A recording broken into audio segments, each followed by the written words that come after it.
Voilà les qualités requises pour faire face. Dans l'une de ces cellules, deux jeunes qui se connaissent profitent de leur connivence pour défier l'autorité des surveillants. Il faut garder la tête froide. Tout le week-end, on s'est fait insulter, on s'est fait menacer, on s'est fait... Mais ils n'ont aucun respect pour rien, ils se fichent complètement de l'autorité, rien. Et ça à 20 ans. Je pense qu'il faut casser la doublette, là.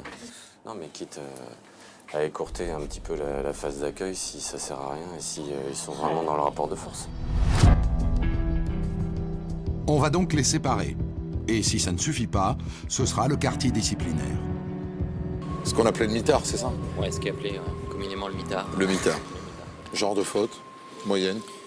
Surtout des agressions sur personnel, agressions sur détenus.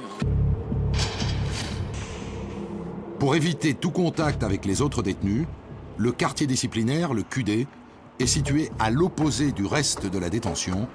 On y accède par un interminable couloir glacial. Ouais, là, le couloir, il a le temps pour réfléchir. Hein. Bon, ça va.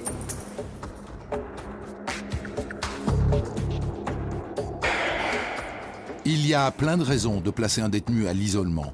Pour le protéger, pour protéger les autres, ou pour ne pas qu'il échange avec un complice dans une enquête en cours.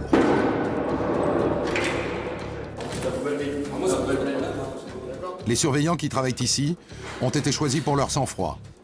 Jérôme, ancien ouvrier en usine, ouvre les portes avec précaution. Alors, c'est quoi la technique? Le pied derrière la porte, Oui. toujours. Ouais.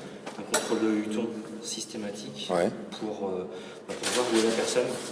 Et puis, toujours les clés dans la main.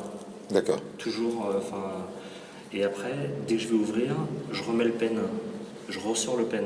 D'accord. Afin que, si jamais il y avait un autre incident, je me retrouve pas, la porte puisse pas être refermée. D'accord. C'est ça, c'est des réflexes qu'on D'accord. a de base.